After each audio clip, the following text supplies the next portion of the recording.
Hey hey les amis. Eh bien, une petite vidéo pour vous souhaiter mes meilleurs vœux pour 2018.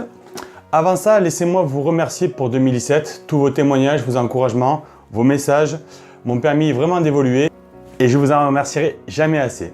Avec une amie, on cherchait avec quoi rimer 2018. Bon, je ne vous cache pas que c'est vite parti en rigolade, mais en y réfléchissant un petit peu, le mot évident, c'était le mot réussite. Et c'est ce que je vous souhaite pour 2018.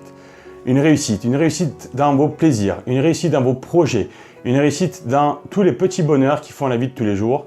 Et pour ça, j'ai envie de vous faire un petit cadeau aujourd'hui et de vous expliquer comment mettre en place une stratégie concrète pour que justement vos bonnes résolutions du mois de janvier puissent tenir.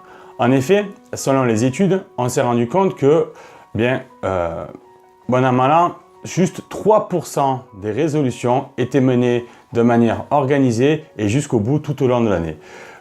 Grosso modo, à la fin du mois de janvier, il y en a déjà presque 60% qui ont disparu, etc. etc. Donc, d'après ces résultats-là, on s'est posé la question de comment on pouvait faire évoluer les choses. Pour cela, il va falloir s'appuyer sur un triangle, le triangle pensée, parole et action.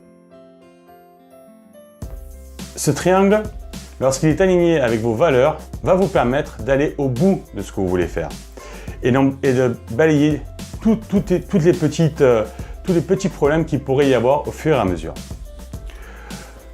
Pensée, parole, action. Commençons par les pensées. Regardons ça en détail. La pensée, c'est là où va se créer donc l'idée, l'objectif que vous avez envie de vous fixer. D'accord ?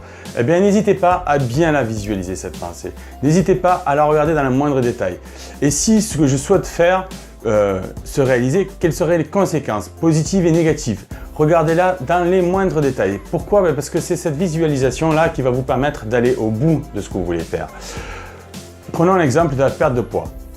Lorsque vous voulez perdre du poids, eh bien, vous allez vous fixer tant de kilos et vous allez voir que grâce à cette perte de poids, vous allez être peut-être plus mobile, peut-être mieux dans votre peau, peut-être plus en joie, etc., etc. Donc n'hésitez pas à visualiser toutes les conséquences positives de cet objectif que vous êtes en train de vous fixer. Mais aussi tous les détails sur les tenues vestimentaires qui vont changer, sur le regard des autres, etc., etc. Une fois que vous avez visualisé ça, votre pensée va donc être bien présente. Comment la mettre en place au niveau contrat? C'est les paroles qui vont vous aider à le faire. N'hésitez pas à en parler. Ça va vous engager et votre ego va avoir du mal à reculer après d'ailleurs. Donc, du coup, engagez-vous, parlez-en autour de vous. Et lorsque vous allez en parler, vous allez sentir si quelque chose résonne, s'il y a quelque chose qui résonne faux.